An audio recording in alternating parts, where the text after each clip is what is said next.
ừ bầu rock hot đậu có vỏ lại bọn nó hot véo mày đi chứ hey am ngày nằm véo rồi lên ngày nằm lậu nó lại ở mà chăn cho opposition lại airport forum làm hiện anh em buat chọn lâu nghe subject cái hiện chiang vạc lâu nghe cả sao là anh nói cái gì à dễ miệng là vợ cho mình thiêm bui bui ní xí à chọn Indian Air Force của ta lần tại khá anh đủ lâu chân soi tuần ngủ mà bạc khát mà anh sẽ lâu cái tỷ chọn tour bạc khát chia mà cho flight schedule anh ấy à chủ giống chọn là mình đi tin possess so mình đã đang rồi so in Mizoram mà bom thạc anh ấy khan Indira Gandhi bom rồi thạc tiệt trùm khan rồi thạc tôi tại Indian Air Force anh ấy à chú vài cái railroad na tỷ về khan nhá puti BC anh lệ thal thang số tiền sinh cái tiếng trùm lưu tế mà सरकार masa ta trama Indian Air Force Mizoram mà rồi in bank Berlin anh mà rồi tỷ anh lệ thal thang zoom zoom à anh video hiện thu ya play zora la chun darkar ni chuang ani chu wa tenga highlight tanga soi pop pop anga mi puilam zo na te po tema zo kan soi anga ama saber puti bc an so ma sum kan hlo dan le kan thọ na vela tanga kan lak lu le kan han ral ai hen lo dan te kan loss char zok dan te chiang takin han soya ten sarkar masa in All Indian Airport Authority ku ta pohla na lo tuma ma ro chu ai rem na a du Mizoram in an du lo la Mizoram ta na thalo thilo ma wangin anti puitling thaila wa chu ke ni point kan chun zo ma ro chu chu an MOU a chuan permanent in AI ku ta khan Mizoram Airport kha omang ti ni a ni chuan leng phoi airport mun ma ku Mizoram in kan hlo top don ti na ni a chu ta security sen sau zong zong te Mizoram in a penga tin rama ma mobile chon sarkar in lainga AI ku ta pe anga ti te le a neu a en kol na maintain na le monitoring chi sang neu newa kha an la phut bel boka ti chuan chu ta an du hun a leng pui airport chu AI chuan private company a te mo Mizoram sarkar ron lavin an thal thayang ti ten zia ka du chi ni lawa ti a du chi ni lo renga chung vel chu an ni a ti chuan an ni hi an bei donga an laka khan Indian Air Force an dor ta ni ti te kha a han soya chung chu puti bc a soya khan a tira soi fiana khan apoi mo zual ani hi subject hi ne so thai em finance ti te anh mo in budget chung chang te hi athiam veo maya thil poi mo chu a in buat sai tha a document anai tha a source anai tha a ten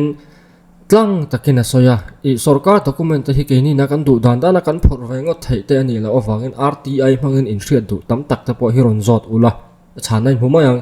tilaya kan soya enge mo veringot rem lo tam tak om ti ta thlengin a soya atlang viau maya an transparent viau ani ti hi ka mu dan ani a tu na ZPM sarkar hi ti chuan kha kan hlan thei lo chan chu ni a poisa kan hlo na sabok si a lap kan nei lawa tu na po con security a BSF ngai BRTF ti nge le police samruk vel hlo tur po khutun kum in chawa hian vai bel che za som pakhata kai do na ti a chuta chapa kan security system hi a chia a atlabal lu tu kan theta wangin khotilamin CISF ti nge police lam ka zani som pali da bel turimi ron ti boka ti chung ho zong nen pai chuan a buai thak dan tur chu han ngai to ula thọ na vela tanga paisa kan la lo kha vai bel che za som panga vela ni atia kum khata a in hen lo chho na sa zo na chu ringo ta po chuan thil dang neu ta nen pai chuan a khai a buai thak tham do ni ti kha chiang takina ron soya ti chuan pulan nun mo ya chu ngo ron an som vele a ani hian ani po hian ni AI ku ta hlan chun tum thina mara chu khatiang kha bawro kan e wangin pulakher ha ti mani lieutenant governor kha hetilaya lieutenant general kha hetilaya governor ni lain pu than hol CM lai khan Indian Air Force ku ta hlan tur hina norveo ma saro chu CM lal than hol an du lawa ti vel ta kha aron soya chu ta heng kan hlo kan ti hi Mizoram mi puitena jinvei wa na airport tha la infrastructure tha te la chang zok la chang tung zok kan nei na tur ani chuan a poilo Mizoram mi puite tan hian a poilo ve airport thả kan ma mo a jin vai wa kan na tur dam lo le da zirlai tu te motan mi pui ta na tha thil tang kai le ro tling ni chupot chuan lo mai la apoi lo ve gan lo hi apoi tham lo ati aron soya tung vel chu an soi ta ti chuan kan moderator hian sumle pai har sa kan ti hi chan berani chumi chu chuk ta cheu topic hin thel tuk te ha reng maya ani chi an thel renga hei ti za thi kan lo in ti ti za thi kan la lut boka kan lo le kan la lu khai ken hian chu ti am min na sat lo hi mo le i sumle pai financial problem ti chuan lam viau tur om lo hi anga tinga thalin tum ti zonga kheng let kha pakhat ma an om lova he ti la professor dr daniel le Daniel hian aron ti ve zawa ma sa puti bi se hian ne so takin chang thale ami puilam pang panel lama tanga ami puilam pang atanga zo na te po kha panel la thu te an zo na kha ani hian ale thal thazung zunga ne so viau zelani ani hi chu angai san om ka te khop mai theng la mai chon in buat se na tha chon pu je so ma non chonga sarkar ma sa in maintain tura rom hanan siam ta eng mo kha aron soya ani po hi moderator na khak ve le topic chuk tur na ti le financial problem kha solve dan soi ta cheu ti zong khana ti le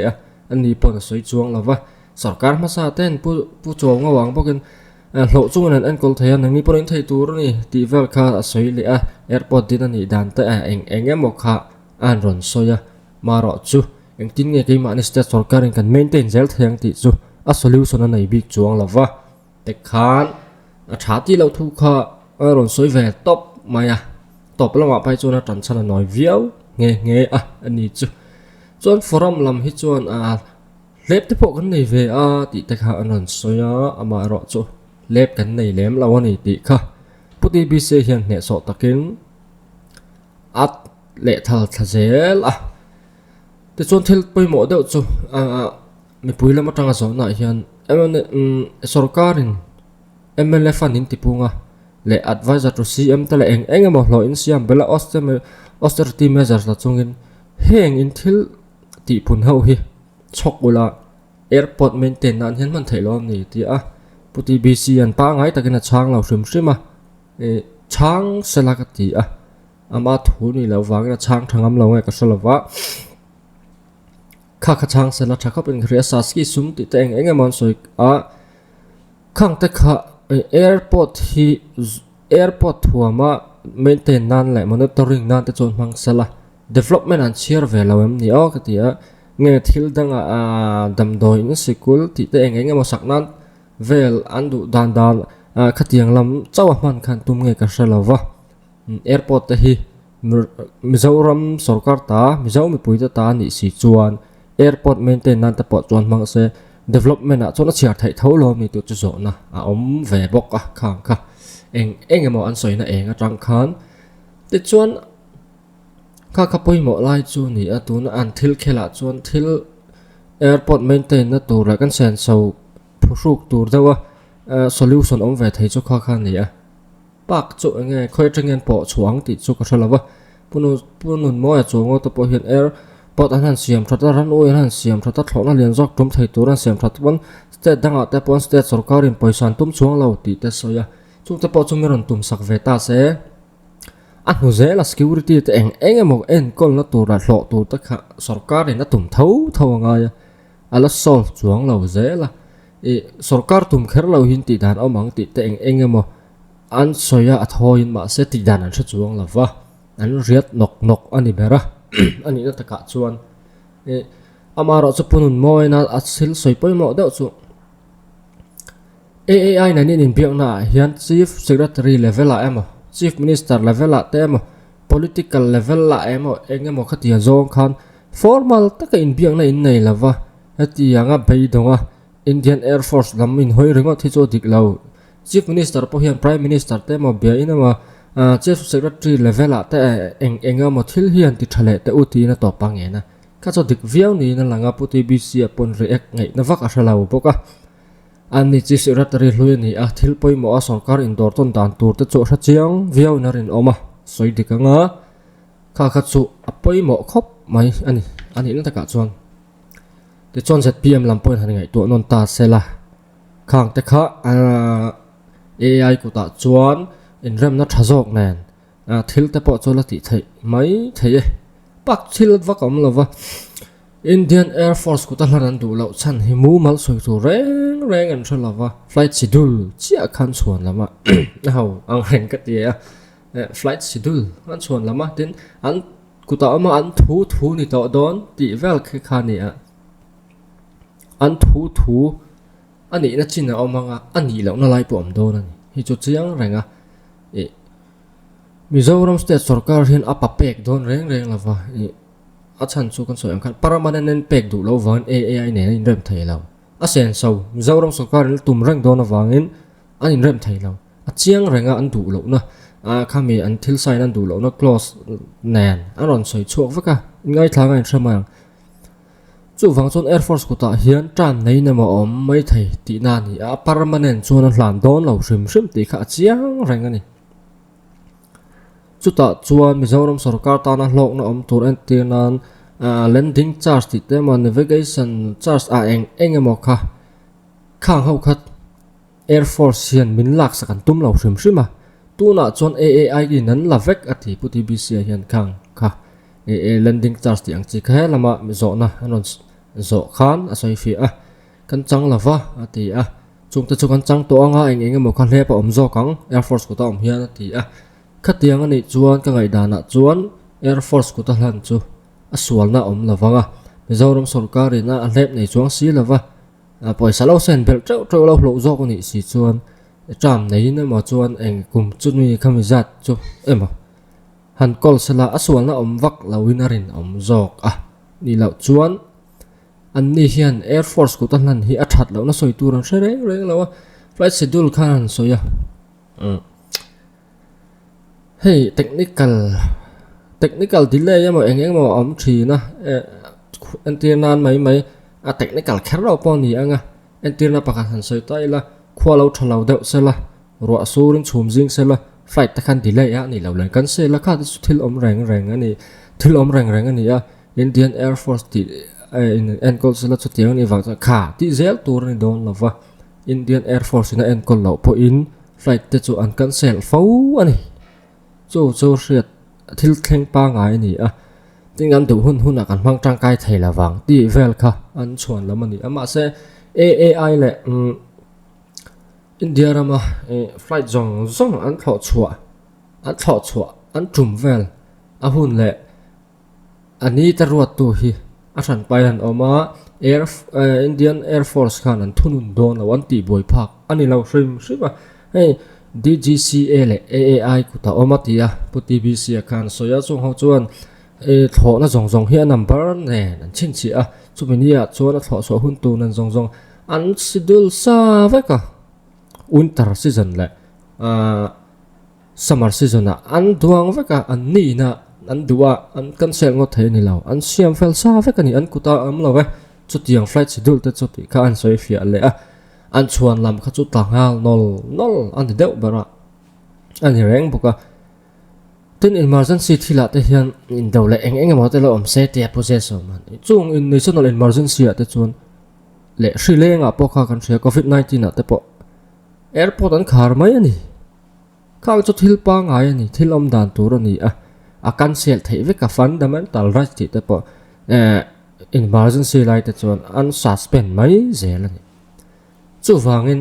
katiang ka chuan lam chi ni lo reng in point and call sai katiang a thlen chuan an flight cancel le airport khar kha ani don tho ti kha chianga ti chuan Mizoram bom ran thak tu ta ka Indian Air Force an ni ti vel kha an chuan lam le poti bi sen a chu tiang ni te chuan ka tinga Indian Air Force tum li lai sarkar kalta te khan Mizoram in beng bela eng mo ti tum li te me chu tianga thil ti phal sak si ti in an kheng let le ani na taka chuan opposition le forum te hian tran nei lova subject hian chiang lawin thilan thfu lo ni do lang tlat ani an soi ho tang hian puti BC hi amal tan na chu in board sai na tha an thil tuma chianga a hriat po a hria ti a chianga kan in enkol thei lova kan englo cái in sen bel trâu trâu security lo ringo ta po kan buai thama san kula mina dang da bel turo ron ti le ringo po chu thil hau ta kan ni si chuan mi dang ku ta hlana lep tlem a zong alo om ve kha tha jok lom ni ti chu kei po ka ngai da na ni lo ti po ni se flight schedule a buan om chuang lawang ti kha chiang reng boka an ni hian thil thap pa ngai le solution than nei reng lawan ron nial koi ve mai ni hian ka ria ti chon an ni po in thil chiang tak chu an soina eng atang chon an zawai hian opposition party le airport forum ho po hian Mizoram state sarkar tan maintain natur hi a hau taka kan tlin lo awangin AI kuta khan om se anti ve tho ma se Indian Air Force kuta dan du lo chau an du lo chan chu soi tu mu malan tha lo bok chu ni mak dau chu chat PMT ni wangin an yal nge ka thlo NGO te khotlang le Mizoram me pun an du lo ti kha an chon lam pakhat ani le bok kan riat chian lo wang ani mai thaya hi an ulai ngai dan thak ka ring chuan lam than nei lo reng ani na taka chon chu wang chuan etianga sarkar thil ti le engemo support reng lo ale a koi zong ringo ta thil ti hian om ve boka video hi a sei ema wangin play zo chi ni lo ma chu wang chu in du chuan lo wangai thla ve kher ula khang kha an soi tlang pui le apoi mo ka ti ho kan lak chu du chu ni ke ya ngai da na chuan airport thal emo midang ku ta hlan emo hi an du vek an zawai hian ma se Indian Air Force ku ta hlan kha an du lo vele chong thunga an du lo thunga AI ku ta hlan du se in Air Force ku ta hlan an du lova a chan chu soi tur mu malan thalo thung ti kha he so tanga chiang deuh chu ni chu wangin ngai dan kan siam thiamang Mizoram thil nei sa ZPM sarkar en ti ralan tum chum dong chu te khati ti zong le enge moringot kha he so tang hian ni lo ti hi chiang viau in ka ria ke chon a chan chu i opposition le airport forum te tak ngel po hian Indian Air Force ku ta hlan an ni hian Mizoram me puita na him lo na tur le kan chhor tang kai lo na tur le a that lo na hi soi tur pakhat ma mu mal takin an reng lova puti bcn financial problem ta la eng maintain how tak zia tika chiang deuh dan le sei ne na soi vek kha pakhat ma hil thang na turan se bok lova anon ding chuak hi chu an party ina du lo tur tian an pasa vai ron soi kal ve mai ni na langa opposition lam hian forum chon party thuk on le support an nei lova an ngai dan ron soi ve ni mai bokanga ka ngai dana chon he so tangal thil lang chiang tak chu Indian Air Force ku ta hlan du lo tu te hian chuan lam than nei lova eng ma mu mal soi turan thlava an riat kwal mai ni hian alanga chiang takin chu an thil soya kan mu ama ero chu Air Force ku ta hlan du lo hian state sarkar ku ta da lawin AI ku ta da chu an du ve thau te chon am je chu shal emo midang ku ta da chu an du veka Indian Air Force ku ta da ero an du lo thunga ti kha ne ma ya an du lo chan ero soi tur mu malan tha chuang lova enge anom zia hi ti hi ka that thiam lo ke chu chu wangin eng po ni ro se ZPM sarkar hian Air Force ku ta hlan ani pon permanent ni na hlan dong lo ti kha atira puti BC soi tang hian achiang reng Mizoram sarkar insen sauna le hau tak na tur kha atel don lo ti po chiang reng chu tiang Mizoram sarkar in insense ala insen sau thawa hau tak ka security tela eng maintain fai veka an hlo ta pe ka a monitor veka ngai chau chuan pe kan tum chuang lo ti po chiang takin asoya alang boka thu soya chu wangin kan hlo don lo kan airport hi mi ta ni dei don lo permanent an ta ni dei don lo ti po chiang reng ani lo zong ala koi sak tal tur ni in ka selawa ani na taka chuan adu lo tu te hian chan nei lo lu tuka airport chu mi ku ta da chu thaber ngema thaber lo ngam ka thiam lo ke chuan ma se hemi te soina eng atang hi chuan adu lo tu te lam hian eng ma chan nei lo hi a boi thak ma chu wangin ZPM sarkar thil tum hi tu na chuan he so tangalan dan chuan afu zok ni na lang tlat ani ti lai kha ka mu dan ani